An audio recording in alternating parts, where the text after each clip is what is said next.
Hi, my name is Moira Ryan and I live in Londonderry and I've lived here my whole life. I'm here at the Londonderry Access Cable Studio. I'm here with my mask and my hand sanitizer, so we're all safe in here. I wanted to come in and talk to the people of my neighborhood because I have done some articles on NHPR and with some other magazines about how COVID has impacted my family's life. I'm a registered nurse.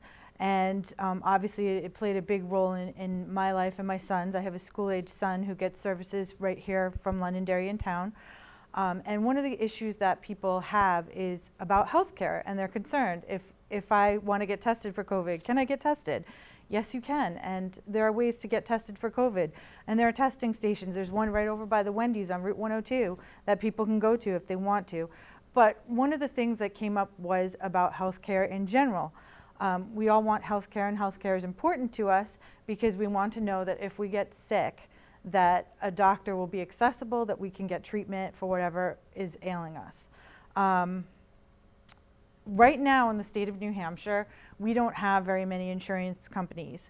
We don't have insurance companies that are willing to come to our state and offer policies. We have 3 right now that are actively giving policies to different people. And it would be beneficial, in my opinion, for us to get more.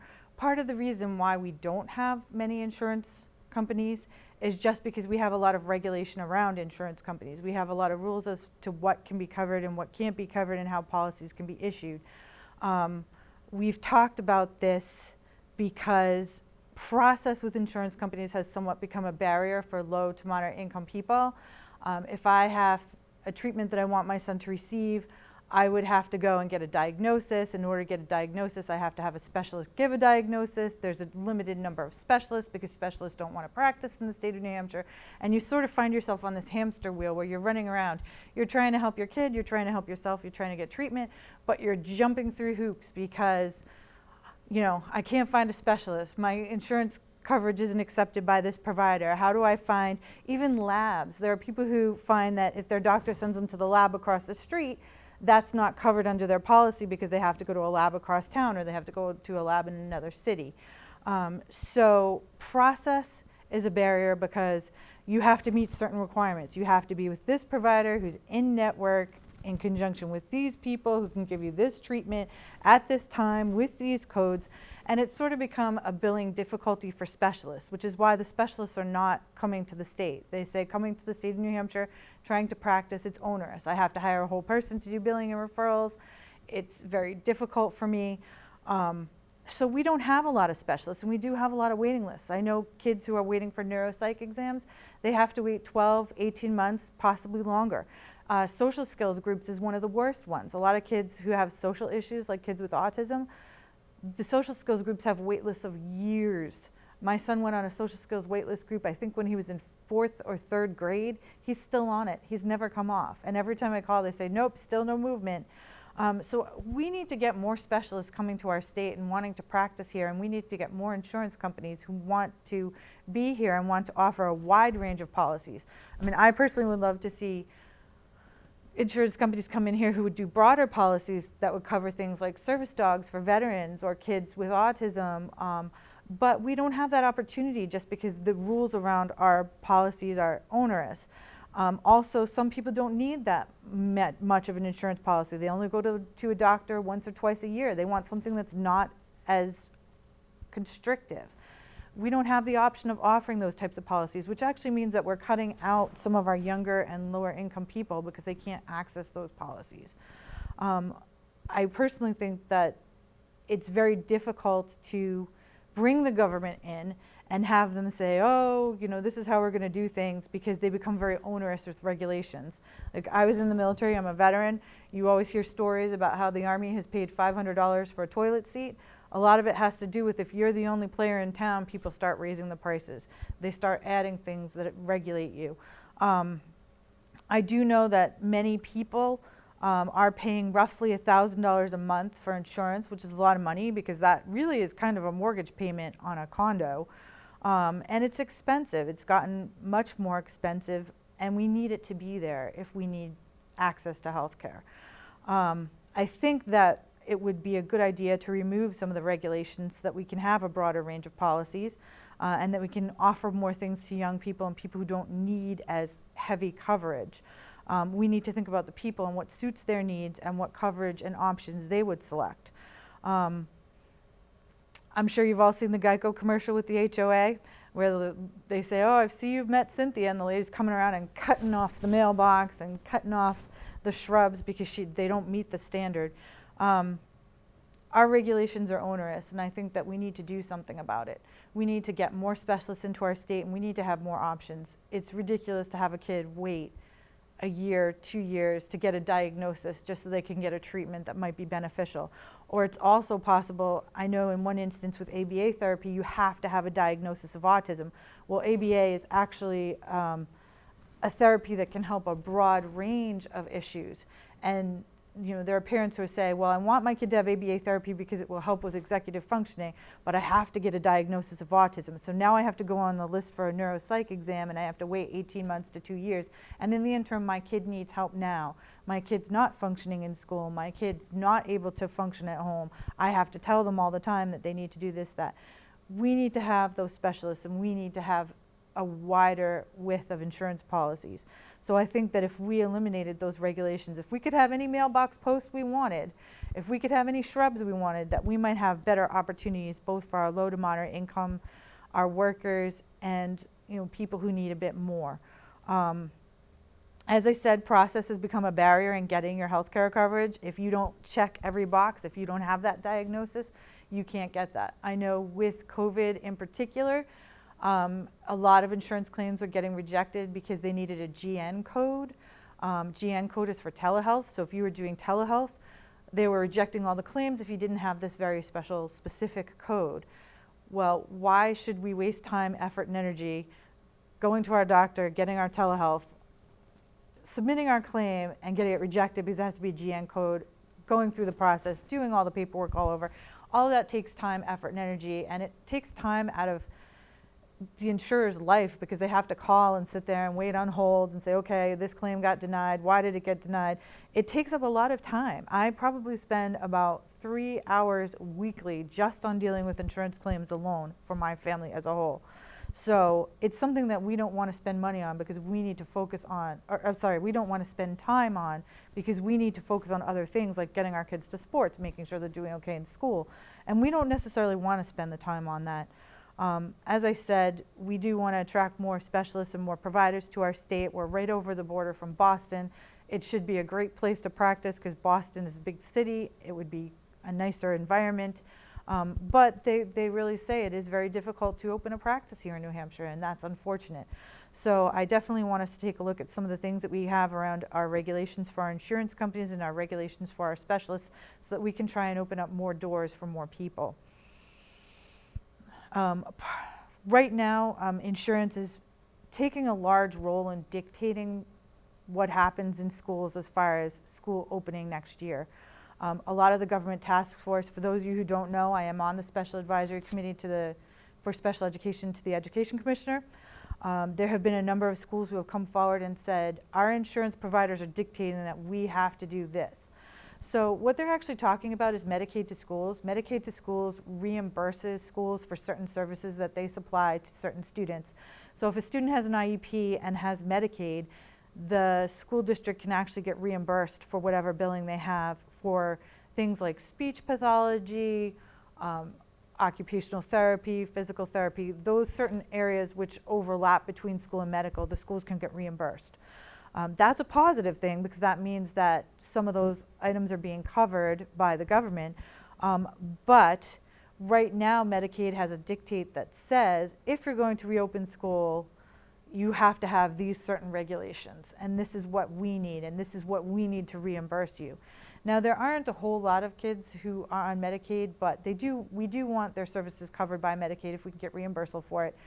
They have very stringent dictation on what practices can be done for schools, and a lot of the reason why schools did not reopen and continue with remote learning had to do with the insurance company dictates.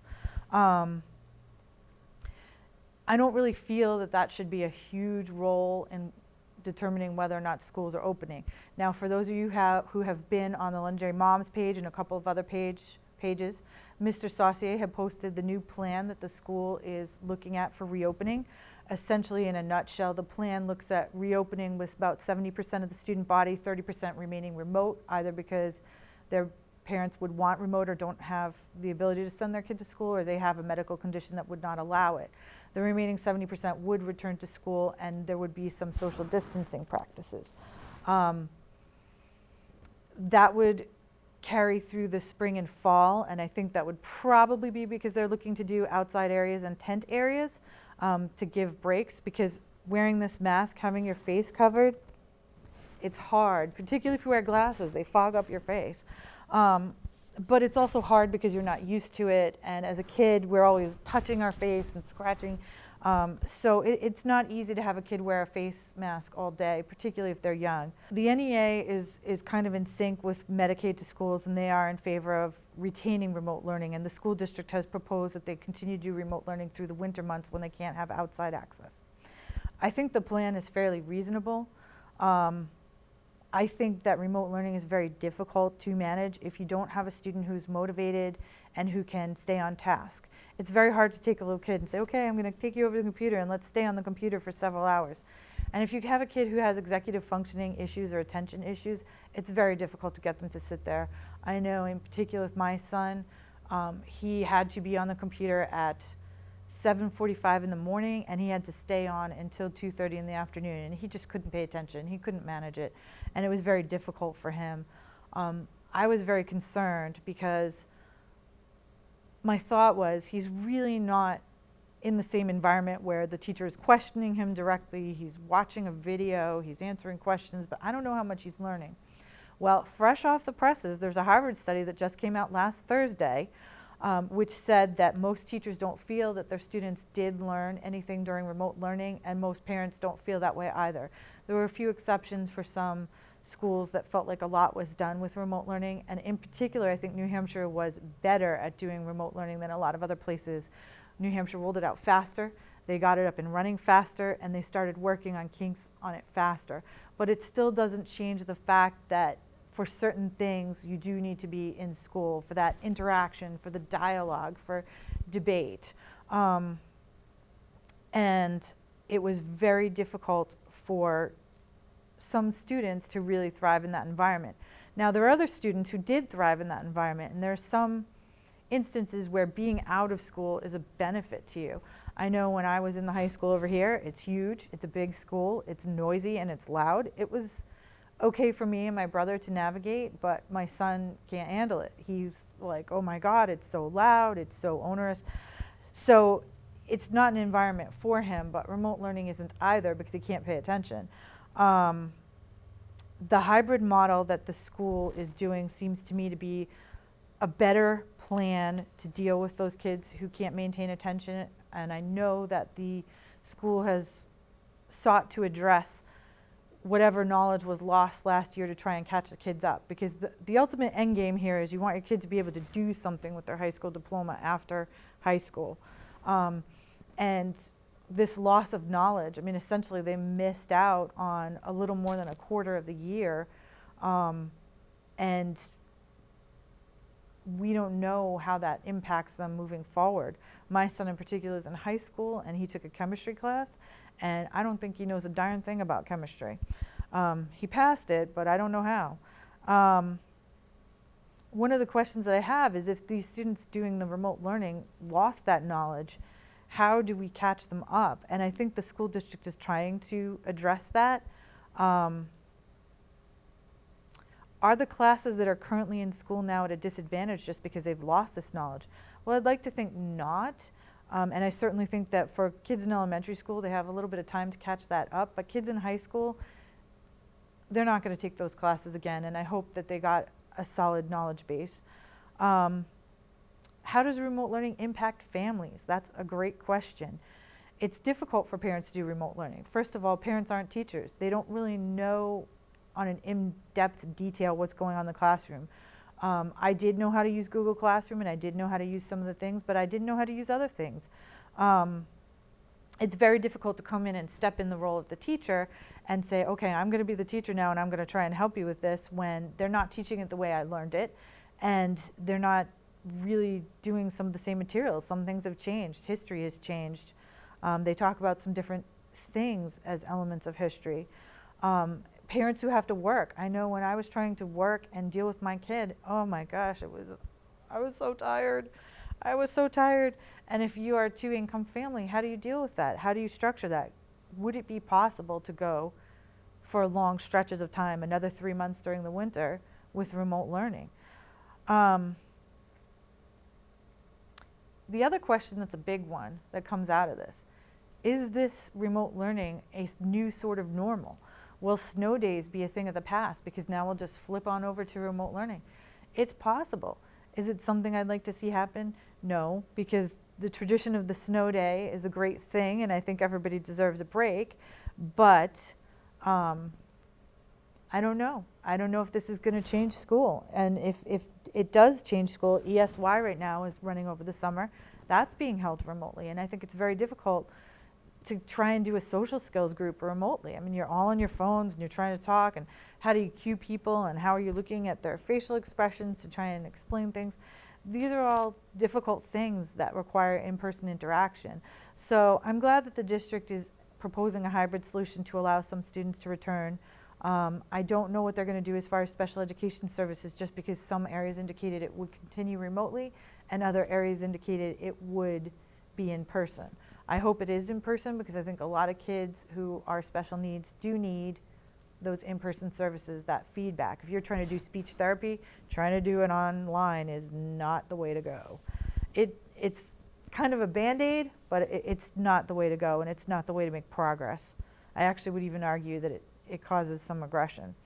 But either way, the hybrid solution is posted on the agenda for the July 14th meeting. You actually have to scroll down to page 42 because there's a lot of senior activities, which is a great thing. The seniors are going to get their activities, so that's a good thing. But it is sort of difficult to find. You do have to scroll through a bit. The board meeting is going to be held tomorrow night, and then there's going to be a meeting to discuss the reopening of school on July 21st at 7 p.m. I actually wish that the parent input was going to be held before the board meeting if they're going to vote, and I hope they choose not to vote tomorrow until they do get parent input. One of the questions I had was they had said that based off some surveys they received, they had gotten input on what to do regarding the opening of school. I don't know if they interviewed parents. I don't know if they interviewed teachers. I don't know who they interviewed. I do know that survey results came out at one point, and I'm assuming it's a mix of both. So I'm hoping that we can sort of come up with a hybrid solution. I think it's a topic that's on a lot of people's minds. Some parents want to do just remote learning, and if it's working for them, I say that's great. I think they should have an option to do that. Obviously, if it doesn't work out for the school hosting remote learning, which it sounds like they do have a solid plan and staff committed to it, there are other options for that. But in general, I've found in the past that bullying is something of an issue in the schools, and that's why some kids, when they're removed from that school environment, do better. And there were some kids who did do better because the hustle and bustle and noise was sort of taken out of that. Bullying has always been an issue because if you look at the New Hampshire Teacher Code of Conduct, it is available at the New Hampshire Department of Education. It only addresses student-on-student bullying, and it only addresses it in a very limited manner. So it doesn't address cyberbullying. So if something is happening on the internet or TikTok, that is not addressed. It doesn't address teacher-student bullying. If that's happening, that's not something that is addressed in that. Now, these are things that have been brought to the attention to the New Hampshire Department of Education, and I'm hoping they take efforts to address them, in addition to which it's been brought to their attention that the due process is inadequate. And I hope they do follow up and do change those things. But in the interim, if the school situation is not working for the kid, and I have gone to many a New Hampshire Department of Education board meeting where parents come forward and they are so distressed because all they want to do is help their kid, and they're saying, I don't have another option. I don't have another option. I can't make this work. My kid is just too traumatized, too stressed, and they're in tears. And they're so distraught over it that they don't know what to do. This is part of the reason why I do feel that we do have to have some level of school choice, because sometimes the environment doesn't fit the kid. Now, it's not going to be true in most cases. I went through the school district, my brother, my sister, all of us, and we did great. We went to great colleges. But my son certainly has struggles with it, which is why I'm glad that there are other options out there. I do hope, obviously, that the state takes more care to address bullying. As long as a policy is in place, that's sort of all that's needed to be done now, and that seems a little limiting to me. But in the interim, while we're trying to figure that out, I think we should have school choice and address the individual needs of the students, because school is not necessarily a building, and if anything, remote learning taught us that, because we can learn at home and we can learn other places. And there are certainly people who are going on bear hunts to teach kids about, we're going on a bear hunt, the book. There are parents who've driven around and seen monument markers. I don't know how many of you know this, but Lafayette actually did a tour through the state of New Hampshire. There are a number of markers where Lafayette actually stopped and had speeches, and it was kind of his comeback tour, and he met with a lot of New Hampshire veterans. So there is a lot that you can learn both in and outside of school, and hopefully it will be a cooperative effort between the school districts and the parents. I am hoping that parents do come out to the July 21 meeting at 7, because parents, you need to come out and make your voices heard. These are your kids, and a lot of times the schools will say, well, the parents don't come to the meetings and therefore everything must be great. Well, it wasn't great when parents wanted the aides reinstated and the school didn't do that. And unfortunately, they really were left with sort of no recourse. But in this case, if you want remote learning, come out and say, I'd like to have remote learning. I'd like to continue it. And if you'd like to have the hybrid solution, come out and say that. And if you want school to come back, say that too. Make your voice heard. I do know that it was announced yesterday that collegiate sports are going to be canceled, so it's possible that high school may be as well. And if that happens, I hope they find some way to address that, because, my son's on rowing and it's been very difficult to adapt with COVID. I'm hoping that something else might be offered in its place. Well, that's about it. I would also like to extend the offer if you'd like to express your opinion to me. I have a Facebook page. My name is Moira Ryan. It's spelled MoiraRyan. You can also email me at army51kilo@hotmail.com. I'd love to hear your opinion on this, and I thank you for listening.